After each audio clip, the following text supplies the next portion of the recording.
দর্শক বন্ধুরা আসসালামু আলাইকুম। উত্তরবঙ্গের বিভাগীয় শহর রংপুর থেকে আপনাদের সবাইকে স্বাগতম।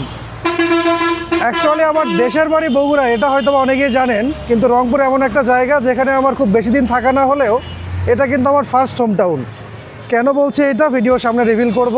আজকের পুরো ভিডিও জুড়ে আপনারা দেখতে পাবেন রংপুর শহরের বিভিন্ন জায়গা এবং রংপুরে ঘুরতে এলে আপনারা কোথায় কোথায় যেতে পারবেন এই ব্যাপারে একটা বিস্তারিত গাইডলাইন পেয়ে যাবেন।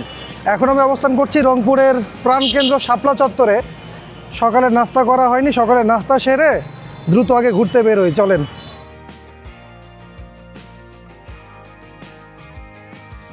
সকালে নাস্তা সারতে পাশেই এক হোটেলে ঢুকে পড়লাম। ভাবতে লাগলাম রংপুরে কি এক্সপ্লোর করা যেতে পারে। এই ব্যাপারে ভালো হেল্প পেলাম ক্লেমনের ক্লিয়ারলি বাংলাদেশ ক্যাম্পেইন থেকে। বোতলের গায়ে থাকা কিউআর কোড স্ক্যান করতেই ওদের ওয়েবসাইট ওপেন হয়ে গেল। সেখানে কাঙ্ক্ষিত লোকেশন পিন করলে বা সার্চ করলেই সেই জায়গার ডিটেলস পেয়ে যাবেন। ব্যাস, এখান থেকে আইডিয়া নিয়ে নতুন নতুন জায়গা ঘোরার প্ল্যান করে ফেলতে পারেন। আমিও তাজহাট জমিদার বাড়ি ব্যাপারে যাবতীয় ডিটেলস জেনে নিলাম এই ওয়েবসাইট থেকে। সে পথেই চলছি এখন।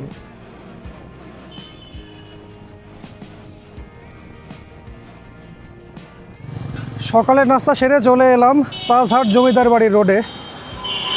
আর যে পরিমাণ গরম পড়ছে ভাই, ক্লেমনের মতো রিফ্রেশিং ড্রিঙ্কস এই ধরনের হট অ্যান্ড হিউমিড ওয়েদারে খুব বেশি কাজে দেবে। যাই হোক, এখন যে রাস্তাটায় আমি আছি, এই যে এদিক দিয়ে কিন্তু লালমনিরহাট কুড়িগ্রামের রাস্তা চলে গেছে। সাতমাথা বলে জায়গাটাকে ওইখান থেকে গাড়ি পাওয়া যায়, তবে আমি সেদিকে যাব না। আমি এখন যাব হচ্ছে তাজহাট জমিদার বাড়ির দিকে। এটা হচ্ছে রংপুরের ইতিহাস ঐতিহ্যের একটা বড় নিদর্শন।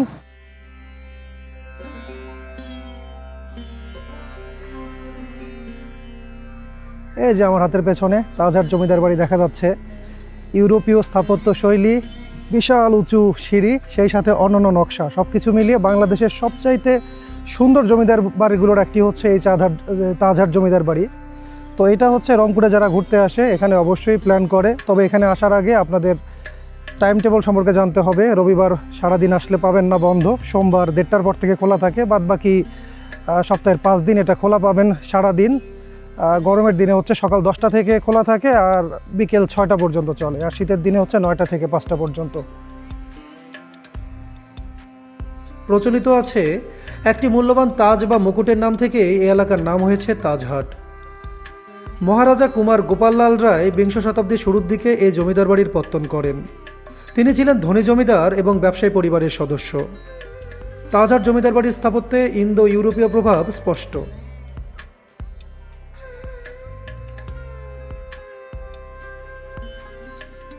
একটা সময় এই সিঁড়ি দিয়ে জমিদারের অতিথিরা প্রাসাদে প্রবেশ করতেন। আজ সেই একই সিঁড়ি ইতিহাসের সাক্ষী হয়ে দাঁড়িয়ে আছে। বাংলাদেশে জমিদারি প্রথা বিলুপ্ত হওয়ার পর বাড়িটি সরকারের অধীনে চলে আসে। পরে এটি সংস্কার করে জাদুঘরে রূপান্তর করা হয়। এখানে সংরক্ষিত রয়েছে প্রাচীন মুদ্রা, ভাস্কর্য, টেরাকোটা নিদর্শন সহ বিভিন্ন সময়ের প্রত্নতাত্ত্বিক সংগ্রহ।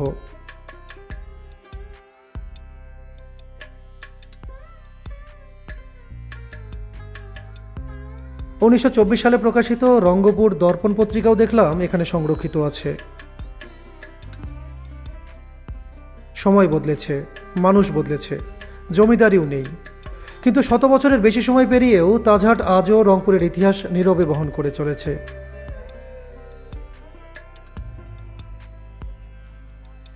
তাজহাট জমিদার বাড়ি ঘুরে এবার আমরা চলে এলাম মডার্ন মোড়ে। এই জায়গাটা হলো ঢাকা মহাসড়কে রংপুরের প্রবেশদ্বার।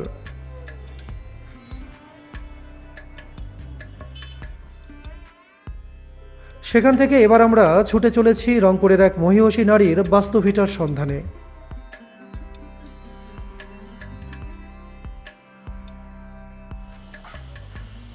দর্শক বন্ধুরা, আমি এখন চলে এসেছি মিঠাপুকুরের পায়রাবন্দে।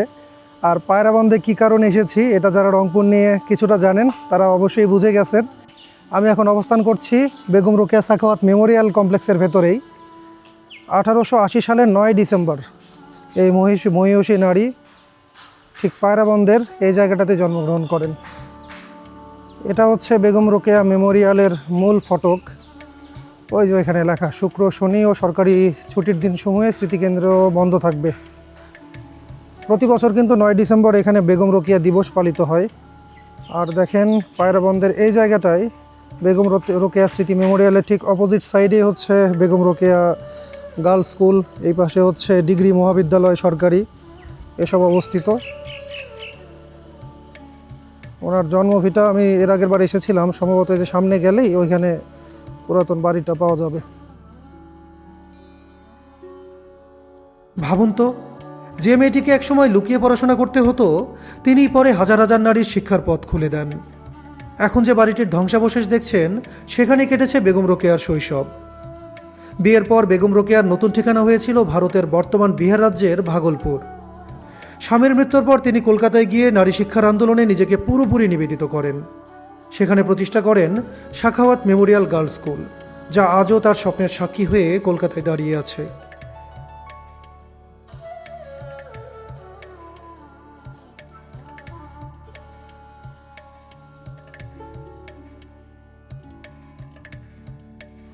এই গরমে বের হয়ে ভাই রে ভাই অবস্থা একদম খারাপ। ক্লেমন না থাকলে এই গরম ট্যাকেল দেওয়া একেবারে কঠিন হয়ে যাইতো। আসলে কোনো প্রকার প্ল্যান ছাড়া ঘুরতে বের হয়েছি, রংপুরের পথে প্রান্তরে ঘুরতেছি। বিকেলের দিকটা তিস্তা নদীর পাড়ে কাটাবো, দেখা যাক কতটুকু এক্সিকিউট করা যায় এই গরমে।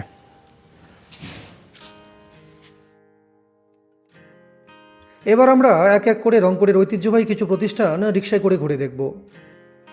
মডার্ন মোড় থেকে যাত্রা শুরু করাই এই লিস্টে প্রথমে এলো রংপুর ক্যাডেট কলেজ।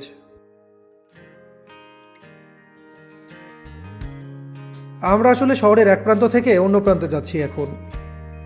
এবার পথে পড়ল বেগম রোকেয়া বিশ্ববিদ্যালয় ক্যাম্পাস। চলেন ভেতর থেকেও একটু ঢু মেরে আসি।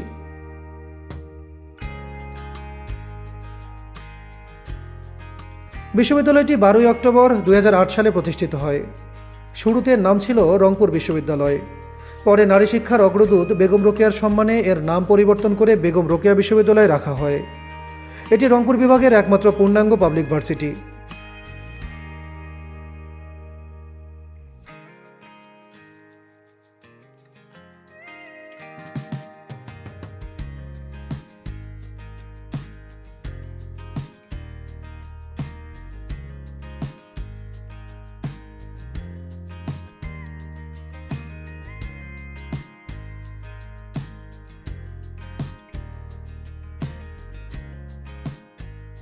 ভার্সিটি ঠিক পাশেই রংপুর কারমাইকেল কলেজ। আসলে ভার্সিটি ক্যাম্পাসও এই কলেজের দেওয়া জায়গাতে এক্সটেন্ড করা হচ্ছে। এই ক্যাম্পাসের পরতে পরতে ছড়িয়ে আছে কতই না ইতিহাস। 1 শতাব্দীরও বেশি সময় ধরে উত্তরবঙ্গের হাজারো শিক্ষার্থীর স্বপ্নের ঠিকানা হয়ে আছে এই কারমাইকেল কলেজ।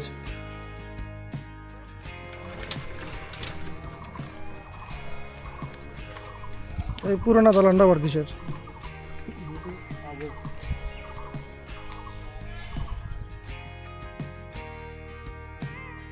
ষোলো সালের 10ই নভেম্বর এই কলেজটি প্রতিষ্ঠিত হয়। তৎকালীন অবিভক্ত বাংলার গভর্নর লর্ড থমাস কারমাইকেলের নাম অনুসারে এই কলেজের নামকরণ করা হয়। স্থানীয় জমিদাররা সে সময় জমি ও অর্থ দিয়ে কলেজ প্রতিষ্ঠায় গুরুত্বপূর্ণ ভূমিকা রাখেন। প্রতিষ্ঠার সময় প্রায় 900 বিঘা জমিতে কলেজটি গড়ে তোলা হয়েছিল।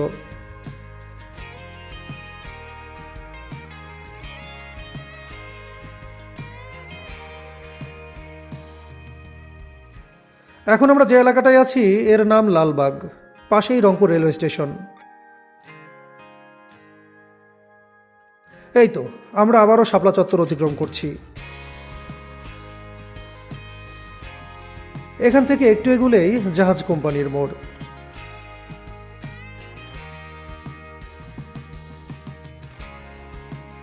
আর এই জায়গার নাম হলো পায়রা চত্বর। সুপারমার্কেট পেরিয়ে একটুখানি সামনে এগুলেই দেখা মিলবে রংপুর সিটি কর্পোরেশন ভবনের।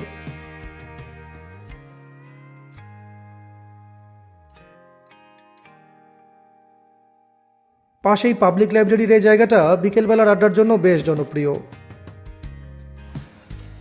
দর্শক বন্ধুরা, রংপুর শহরে একটা চমৎকার রিক্সা রাইড উপভোগ করতে করতে এখন পৌঁছে গেলাম আমি রংপুর জেলা স্কুলের প্রাঙ্গণে। কি বিশাল প্রাঙ্গণ দেখেন! 1826 সালে প্রতিষ্ঠিত স্কুল হচ্ছে রংপুর জেলা স্কুল। প্রায় 2 শতাব্দীর প্রাচীন একটা স্কুল। বাংলাদেশে এত প্রাচীন স্কুল আমার মনে হয় হাতে গোনা আর 2-1টা থাকতে পারে। এই প্রতিষ্ঠানের মাঠে দাঁড়িয়ে ভিডিও শ্যুট করার এটাই কারণ, যারা এই ভিডিওটার এই অংশটা দেখবেন তারা হয়তোবা একটু হলেও নস্টালজিক হয়ে যাবে। এখানে বাচ্চা কাচ্চারাও দেখেন এসে একেবারে চিল্ড মোমেন্ট কাটাচ্ছে। বাবা, এই গাছটাও তো মনে হচ্ছে অনেক প্রাচীন। 196 বছর হয়ে গেছে এই স্কুলের, ভাবা যায়?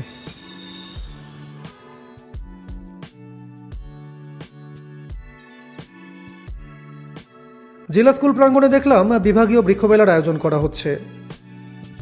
এখন গাছ লাগানোর উপযুক্ত সময়। আসুন সবাই একটা করে হলেও গাছ লাগাই, পরিবেশের উপর যত্নশীল হই।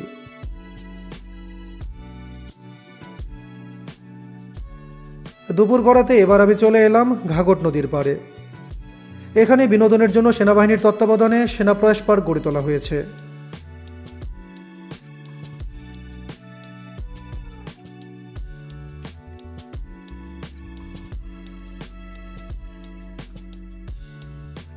ভেতরের পরিবেশ বেশ ছিমছাম আর গোছানো লাগলো। বিকেল সন্ধ্যা কাটানোর জন্য একেবারে পারফেক্ট একটা জায়গা।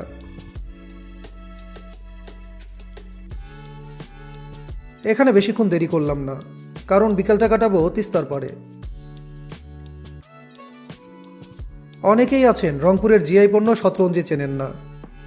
তাদের উদ্দেশ্যে বলতেছি, শতরঞ্জি হচ্ছে এক ধরনের কার্পেট বা মাদুর জাতীয় হস্তশিল্প, যেটার জন্য কিনা রংপুর খুবই বিখ্যাত। ভাগ্য ভালো, শুক্রবারে পথের পাশে একটা শতরঞ্জির শোরুম খোলা পেয়ে গেলাম। চলুন একটু ঘুরে আসা যাক।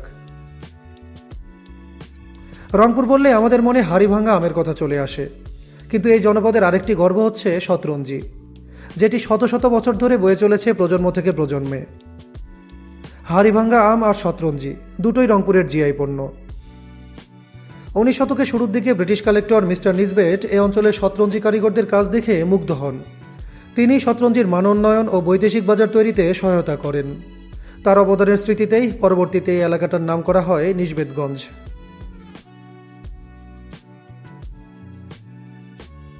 এবার আমাদের গন্তব্য রংপুর শহরের নিকটবর্তী মহিপুর তিস্তার পাড়। বছরের এই সময়টায় নদী যেন একেবারে ফুলে ফেঁপে আছে।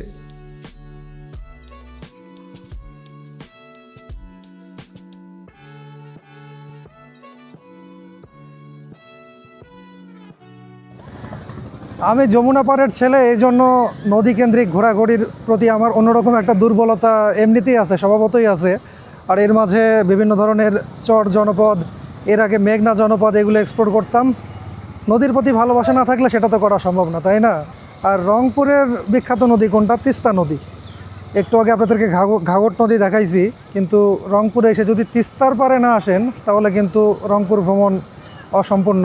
আমরা এসেছি তিস্তার মহিপুর অংশে। এখানে ওই যে সামনে দেখা যাচ্ছে, এটা হচ্ছে মহিপুর ব্রিজ। আর এখন কিন্তু দেখেন একেবারে তিস্তা ভরা যৌবনে আছে, ভরপুর পানি।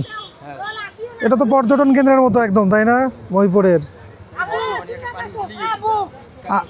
আরো উঠছিল পানি। এই সময় তিস্তা দেখলে আপনারা আসলে আশ্চর্যান্বিত হয়ে যেতে পারেন।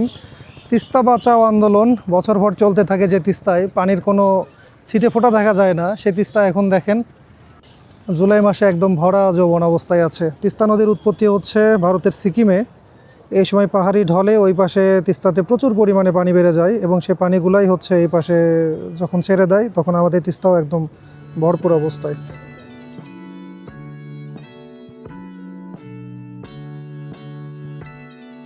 এলাকাবাসীর বিকেলবেলা ঘুরতে আসার খুব পছন্দের একটা জায়গা হলো মহিপুরের এই তিস্তা ব্রিজ। এখানে এসে নদীর ফুরফুরে বাতাসে মনটা একেবারে শীতল হয়ে গেল।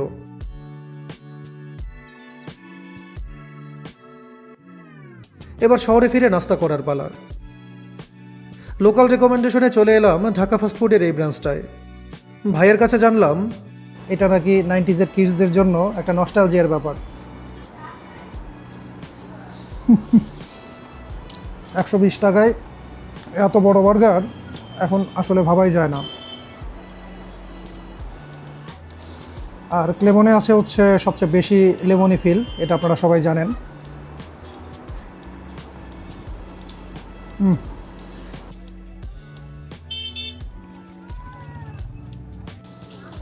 20 টাকায় টিকিট করে আমরা ঢুকে পড়লাম চিকলি পার্কের ভেতরে। অ্যাকচুয়ালি চিকলিতে হচ্ছে বিকেলে আসতে পারলে ভালো হতো, কিন্তু কি করব, সারাদিন হেকটিক শিডিউলের কারণে চিকলিতে আসতে সন্ধ্যা হয়ে গেল। তো ওই পাশে যদি এখন বন্ধ থাকে ওই টিকিটটা কেন ওনারা বিক্রি করতেছে সেটা জানি না, শুধু এখান থেকে টিকিট দিলেই তো হইতো।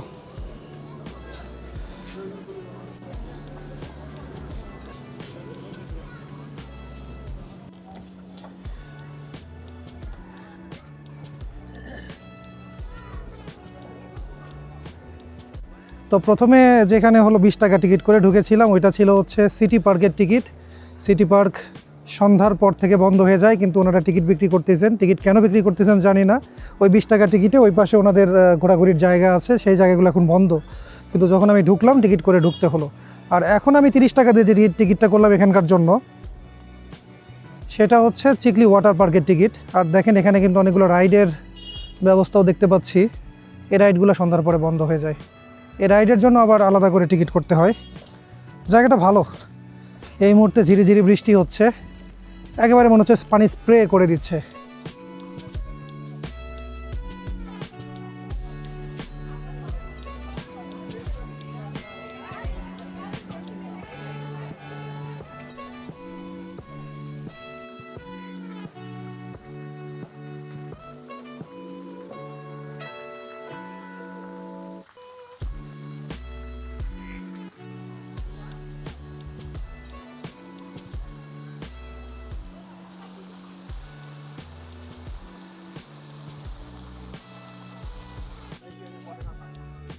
সব কিছু মিলিয়ে এই পার্কটা কিন্তু আমার কাছে দারুণ লাগলো। একদিকে পরিবার ও বন্ধুবান্ধব নিয়ে এখানে যেমন দারুণ কিছু সময় কাটানো যাবে, ঠিক তেমনি বাচ্চাদের জন্য এই পার্কে রয়েছে আলাদা জোন।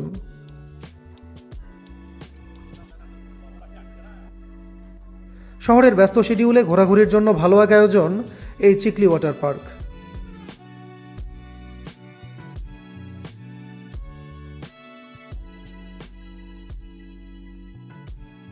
আমার ভাইয়ের রেকমেন্ডেশনে এরপর চলে এলাম জাহাজ কোম্পানি মোড়ের এই শিক কাবাব চেখে দেখতে।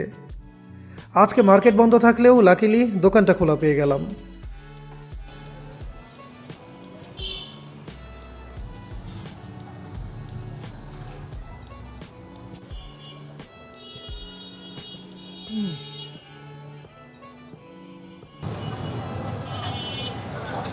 ভাই রে ভাই, শিক কাবাবটা আসলে জোস ছিল। আমার কাজিন যেটা রেকমেন্ড করছে, আমি তো অন্য দোকানে যেতে চাচ্ছিলাম, ভাইয়া বললো যে এখন এটা ট্রেন্ডিং চলতেছে ওইখানে যাও। জোস ছিল শিক কাবাবটা। তো 50 টাকায় এই এক্সপিরিয়েন্সটা অবশ্যই জাহাজ কোম্পানি মোড়ে এলে নেবেন। রংপুরের একটা অথেন্টিক এক্সপিরিয়েন্স হয়ে যাবে। আমি আজকে রাতে আর শ্যুট করব না, দেখতেই পাচ্ছেন ঝিরি ঝিরি বৃষ্টি পড়তেছে। আজকে যেহেতু শুক্রবার ছিল, দুপুরে জুমার নামাজের কারণে অনেকটা সময় পজ দিতে হয়েছে, এই কারণে ভিন্ন জগতের দিকে যাইতে পারি নাই। কালকে ভিন্ন জগতে যাব ইনশাল্লাহ। এই আজকের ভিডিওটা দেখলে আপনারা রংপুরে একদিনে কোন কোন জায়গায় ঘুরবেন, কোন জায়গায় স্কিপ করবেন, এটা নিজেরাই ডিসাইড করতে পারবেন। আমি আর কথা বাড়াবো না, এখান থেকে আমি যাব মুন্সিপাড়ার দিকে। বলেছি না আমার ফার্স্ট হোম হচ্ছে রংপুর, মুন্সিপাড়া হচ্ছে আমার দাদা বাড়ি, ওইখানেই ইনশাল্লাহ এখন যাব। ছোটো ফুপু থাকে ওইখানে। ঠিক আছে, দেখা হবে কালকে সকালে ইনশাল্লাহ। কালকে একসাথে ভিন্ন জগৎ এক্সপ্লোর করা যাবে। ওকে, আল্লাহ হাফিজ আজকের মতো।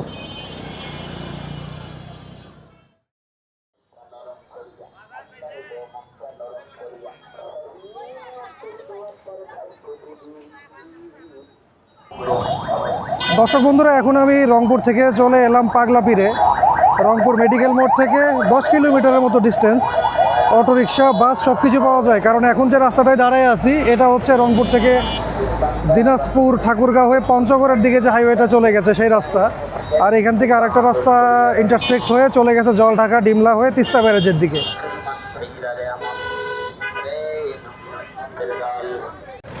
রাস্তা এই যে জলঢাকা ডিমলার একটা বাস, আর আমি হচ্ছে এই অটোতে করে এখন যাব ভিন্ন জগতের দিকে। 20 টাকা পার হেড ভাড়া, এখন হাতে বেশি সময় নাই, এই জন্য দুইজনের ভাড়া দিয়ে যাচ্ছি। 40 টাকা, তাই না মামা? দুইজন। কত দূর এখান থেকে, কতক্ষণ লাগবে? 3-4 কিলো। 4 কিলোই 15 মিনিট না? 15 মিনিট লাগবে। এখান থেকে তিস্তা ব্যারেজ যেতে কত সময় লাগে? ঘন্টা 1 ঘন্টাতে চলে যায় এসব বাস?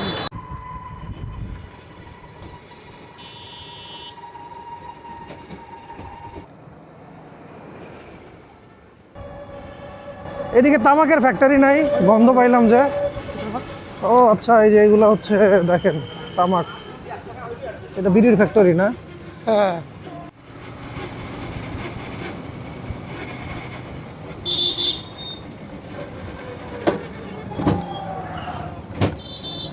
এখানেও তো স্লুইস গেট দেখা যাচ্ছে।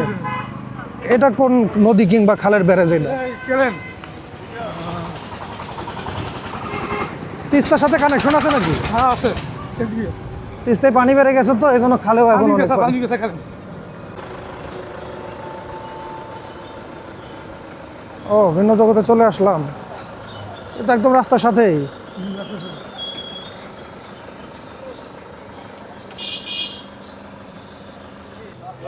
ভিন্ন জগতে তো অ্যাকচুয়ালি সবাই ফ্রেন্ড সার্কেল কিংবা ফ্যামিলি গ্যাদারিং, বড় গ্রুপ বিভিন্ন শিক্ষা সফরে আসে, ওইভাবে আলাদা করে এদের চার্জ করা। পার পার্সন হচ্ছে এখানে 100 টাকা করে। আমি যেহেতু একাই এসেছি কন্টেন্ট করার জন্য, সো একাই আমাকে ঢুকতে হচ্ছে। তো ভিন্ন জগতে ঢুকতেই প্রথমে হচ্ছে সামনে যে ভিউটা খুলে গেল, বেশ বড় সড়ো জায়গা দেখেই বোঝা যাচ্ছে। আমি অল্প সময়ের মাঝে ভিন্ন জগৎটা আপনাদেরকে যতটুকু পারা যায় এক্সপ্লোর করে দেখাবো ইনশাল্লাহ।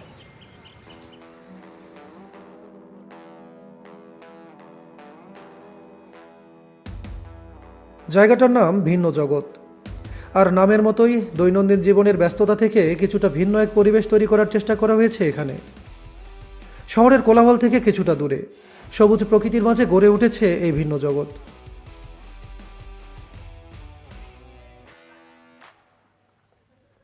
আমি আজকে ভিন্ন জগতে ঘুরতে এসেছি। দিনটা হচ্ছে শনিবার, এই জন্য চারপাশে এরকম ফাঁকা মনে হচ্ছে। অ্যাকচুয়ালি যদি গতকাল আসতাম, শুক্রবারে আসতাম, এই জায়গায় পা ফেলার জো থাকতো না ভাই। শুক্রবারে এখানে মানুষের ঢল নামে।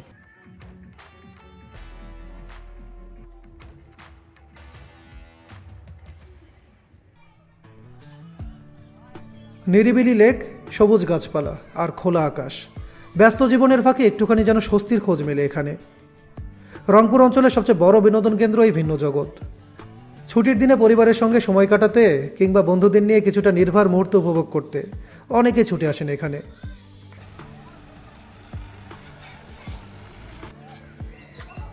এই বিস্তৃত জায়গাটা হচ্ছে ভিন্ন জগতের পিকনিক এরিয়া। 300 টাকায় চুলা ভাড়া নিয়ে এই যে লাকড়ি ফাকড়ি সব এখানে পেয়ে যাবেন। এখন বৃষ্টির দিন, বর্ষাকাল চলতেছে, এই জন্য ভিড় কম অনেক। শীতের দিনে এখানে শুক্রবার শনিবার নাই, প্রায় পুরো সপ্তাহই একেবারে পা ফেলা যায় না, এত ভিড় থাকে। তো এটা হচ্ছে মেইনলি পিকনিক এরিয়া। আর যারা 1 2 5 এরকম আসবেন, এভাবে রান্না করে খাইতে পারবেন না, তাদের জন্য ভেতরে রেস্টুরেন্ট সেকশন দেখলাম, হোটেলের মতোই, ওইখানে অর্ডার করে খাওয়া দাওয়া করতে পারবেন।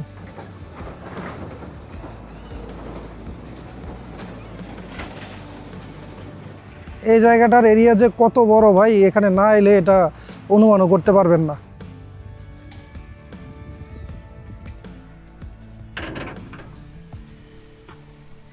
ভিন্ন জগতে আমার সবচেয়ে ভালো লেগেছে এই সায়েন্স পার্ক। স্কুল কলেজের শিক্ষার্থীদের জন্য দারুণ এক শিক্ষণীয় পরিবেশ রয়েছে এর ভেতরে। টিকিট কেটে এই একটা জায়গায় ঢুকলে পয়সা উসুল মনে হবে। ভিন্ন জগতের সায়েন্স কর্নারটা কিন্তু আমার দারুণ লাগলো। এখানে আর্কিমিডিসের ল, নিউটনের থিওরি, প্যাসকেলের সূত্র, এগুলো সব কিছু দেখেন অনেকটা ব্যবহারিকভাবে এখানে ওনারা তৈরি করে রেখেছেন। স্কুল কলেজের বাচ্চা কাচ্চারা যখন এখানে আসবে, এই জায়গাটা ঘুরে ফিরে দেখবে, তাদের বইয়ে পড়া সূত্রগুলো এখানে যখন মিলিয়ে নেবে, তখন কিন্তু এটা তাদের জন্য একটা ভালো ব্যাপার হবে।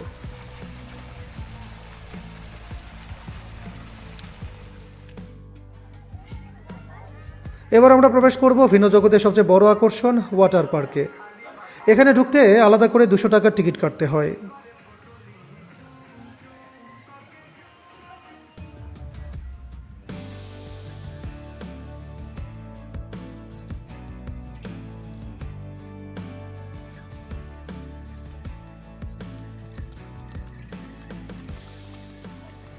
এখন প্রায় বেলা 2:30 বেজে গেছে।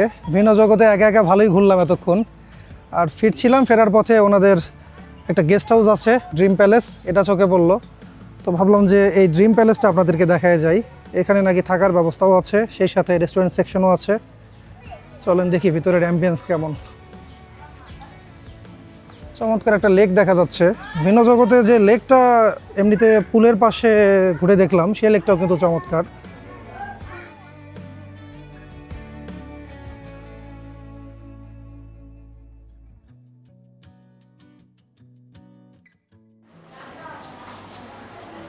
এইখানে আসতেই দেখতে পেলাম বড় লবি মতো একটা এরিয়া।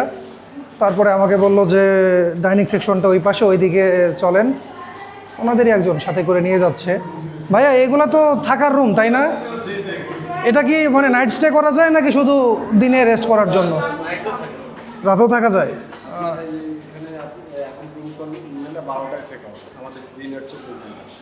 এটা চেক ইন টাইম কয়টা? 12টায় চেক ইন, 12টায় চেক আউট। ভাড়া কীরকম? ভাড়া হলো 3500 টাকা, 4500। এটা রাতে থাকলে? 6500 আর শুধু দিনে যদি থাকে? এর জন্য minimum 2000 টাকা থেকে শুরু।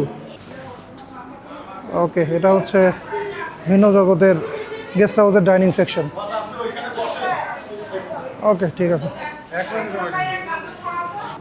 ভিন্ন জগৎ অথরিটির আতিথেয়তা আমাকে সত্যি কথা বলতে মুগ্ধ করলো। আমি চলেই যাচ্ছিলাম, লাঞ্চ করার প্ল্যান ছিল বাইরে, ট্রেডিশনাল কোনো কিছু হয়তো বা খাইতাম। ওনারা বললেন যে আপনি এসেছেন, আমাদের এখানে একটু খাবারটা ট্রাই করে যান। যাই হোক, ভিন্ন জগতের এমডি বাপ্পি ভাইকে অনেক ধন্যবাদ এর জন্য।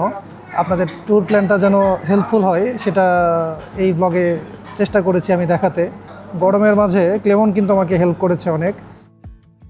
লেমনি রিফ্রেশিং স্বাদের ক্লেমন স্ক্যান করো আর তুমিও ঘুরে দেখো বাংলাদেশ।